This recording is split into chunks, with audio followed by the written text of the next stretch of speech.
2026 ಹೊಸ ವರ್ಷಾಚರಣೆಗೆ ರಾಜಧಾನಿ ಬೆಂಗಳೂರು ಸಜ್ಜಾಗಿದೆ. ನ್ಯೂ ಇಯರ್ ಸೆಲೆಬ್ರೇಷನ್ಗೆ ಸಿಲಿಕಾನ್ ಸಿಟಿಯಲ್ಲಿ ಸಕಲ ಸಿದ್ಧತೆಯನ್ನ ಮಾಡಿಕೊಳ್ಳಲಾಗ್ತಾ ಇದೆ. 15 ದಿನ ಮೊದಲೇ ಬೆಂಗಳೂರು ಪೊಲೀಸರು ಅಲರ್ಟ್ ಆಗಿದ್ದಾರೆ. ನಗರದಾದ್ಯಂತ ಬ್ಯಾರಿಕೇಡ್ಗಳನ್ನು ಹಾಕಿ ವಾಹನಗಳನ್ನು ತಪಾಸಣೆ ಮಾಡ್ತಾ ಇದ್ದಾರೆ.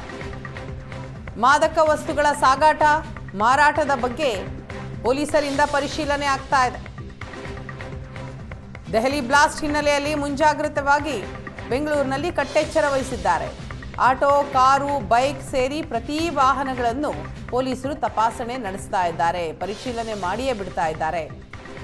ಖುದ್ದು ಡಿಸಿಪಿ, ಎಸಿಪಿಗಳಿಂದಲೇ ಪರಿಶೀಲನಾ ಕಾರ್ಯ ನಡೀತಾ ಇದೆ. ಎಲ್ಲ ಠಾಣಾ ವ್ಯಾಪ್ತಿಯಲ್ಲೂ ಪರಿಶೀಲನೆ ಮಾಡ್ತಾ ಇದ್ದಾರೆ ಪೊಲೀಸರು. ಹೊಸ ವರ್ಷ ಆಚರಣೆಗೆ ಸಿಲಿಕಾನ್ ಸಿಟಿ ಬೆಂಗಳೂರು ಸರ್ವ ರೀತಿಯಲ್ಲೂ ಕೂಡ ಸಜ್ಜಾಗ್ತಾ ಇದೆ. ಇದರ ನಡುವೆ ಬೆಂಗಳೂರು ಪೊಲೀಸರು ಕೂಡ ಸರ್ವ ರೀತಿಯಲ್ಲೂ ಕೂಡ ಸಜ್ಜಾಗ್ತಾ ಇರುವಂಥದ್ದು. ಯಾವುದೇ ರೀತಿಯಂಥ ಅಹಿತಕರ ಘಟನೆಗಳು ಆಗಬಾರ್ದು ಅಂತೇಳಿ ಮುನ್ನೆಚ್ಚರಿಕಾ ಕ್ರಮವಾಗಿ ಇದೀಗ ಯುಬಿ ಸಿಟಿ ಭಾಗದಲ್ಲಿ ಏನು ಪರಿಶೀಲನೆ ಮಾಡುವಂತಹ ಪ್ರಕ್ರಿಯೆ ಕೂಡ ಶುರು ಮಾಡಿಕೊಂಡಿದ್ದಾರೆ. ಸದ್ಯ ನಾನೀಗ ಯುಬಿ ಸಿಟಿಯ ಮುಂಭಾಗದಲ್ಲಿದ್ದೀನಿ. ಈಗ ACP ಪ್ರಿಯದರ್ಶಿನಿಯವರ ನೇತೃತ್ವದಲ್ಲಿ ಇಲ್ಲಿ ಬರುವಂತಹ ಪ್ರತಿಯೊಂದು ವಾಹನಗಳನ್ನು ತಪಾಸಣೆ ಮಾಡುವಂತಹ ಕೆಲಸ ಕೂಡ ಮಾಡಲಾಗ್ತಾ ಇದೆ. ಬೆಂಗಳೂರು ಸೇರಿದಂತೆ ಬೆಂಗಳೂರು ಅಕ್ಕಪಕ್ಕದಲ್ಲಿರುವಂತಹ ಪ್ರದೇಶಗಳಲ್ಲಿ ಅನೇಕ ಮಾದಕ ವಸ್ತುಗಳು ಕೂಡ ಪತ್ತೆಯಾಗಿತ್ತು. ಕೋಟ್ಯಾಂತರ ರೂಪಾಯಿ ಬೆಲೆ ಬಾಳುವಂತಹ ಮಾದಕ ವಸ್ತುಗಳನ್ನು ಈಗಾಗಲೇ ಪೊಲೀಸರು ಕೂಡ ಸೀಸ್ ಮಾಡಿಕೊಂಡಿದ್ದಾರೆ. ಜೊತೆಗೆ ದೆಹಲಿಯಲ್ಲಿ ಆದಂತಹ ಏನೊಂದು ಬಾಂಬ್ ಸ್ಫೋಟ ಆಗಿತ್ತು, ಅದರ ನಂತರದಲ್ಲಿ ದೇಶಾದ್ಯಂತ ಒಂದು ಹೈ ಅಲರ್ಟ್ ಕೂಡ ಘೋಷಣೆ ಮಾಡಲಾಗಿದೆ.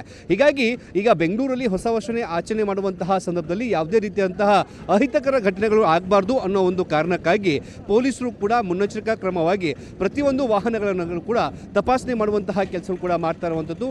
ಪ್ರತಿ ವಾಹನದಲ್ಲೂ ಕೂಡ ಏನೆಲ್ಲ ವಸ್ತುಗಳನ್ನು ಸಾಗಣೆ ಮಾಡಲಾಗ್ತಾ ಇದೆ, ಜೊತೆಗೆ ವಾಹನಗಳ ಡಾಕ್ಯುಮೆಂಟ್ಗಳನ್ನು ಕೂಡ ಪರಿಶೀಲನೆ ಮಾಡುವಂತಹ ಕೆಲಸ ಕೂಡ ಮಾಡ್ತಿರುವಂಥದ್ದು. ಸದ್ಯಕ್ಕೆ ಈಗ ಪೊಲೀಸರು, ಈಗ ಕಬ್ಬನ್ ಪಾರ್ಕ್ ಪೊಲೀಸರಾಗಿರ್ಬೋದು ಮತ್ತು ACP ಪ್ರಿಯದರ್ಶಿನಿಯಾಗಿರುವಂಥವರು ಕೂಡ ಈಗ ತಪಾಸಣೆ ಮಾಡುವಂತಹ ಕೆಲಸ ಕೂಡ ಮಾಡ್ತಿದ್ದಾರೆ. ವಾಹನಗಳ ಪ್ರತಿಯೊಂದು ಮಾಹಿತಿಯನ್ನು ಕಲೆ ಹಾಕುವಂತಹ ಕೆಲಸವನ್ನು, ಜೊತೆಗೆ ವಾಹನದಲ್ಲಿ ಏನೆಲ್ಲ ತೆಗೆದುಕೊಂಡು ಹೋಗ್ತಿದ್ದಾರೆ ಅನ್ನೋ ಮಾಹಿತಿಯನ್ನು ಕೂಡ ತೆಗೆದುಕೊಳ್ಳುವಂಥ ಕೆಲಸವನ್ನು ಮಾಡ್ತಿದ್ದಾರೆ. ಸದ್ಯಕ್ಕೆ ಬೆಂಗಳೂರು ಪ್ರಮುಖ ಪ್ರದೇಶಗಳಲ್ಲಿ ಈ ರೀತಿಯಾದಂತಹ ಪರಿಶೀಲನೆ ಮಾಡುವಂತಹ ಕೆಲಸ ಕೂಡ ಮಾಡಲಾಗ್ತಿರುವಂಥದ್ದು. ಜೊತೆಗೆ ಯಾರೆಲ್ಲ ಅನುಮಾನಾಸ್ಪದ ಕಂಡು ಬರ್ತಾರೋ ಅಂಥವರ ಮಾಹಿತಿಯನ್ನು ಬರೆದುಕೊಂಡು ಕಳಿಸಿಕೊಡುವಂತಹ ಕೆಲಸ ಕೂಡ ಮಾಡಲಾಗ್ತದೆ. ಕ್ಯಾಮ್ರಾ ಪರ್ಸನ್ ಪಳ್ಳಿ ಜೊತೆಗೆ ಮುತ್ತಪ್ಪ, ಏಷ್ಯನ್ ನೀಡ್ಸ್ ಸುವರ್ಣ ನ್ಯೂಸ್, ಬೆಂಗಳೂರು.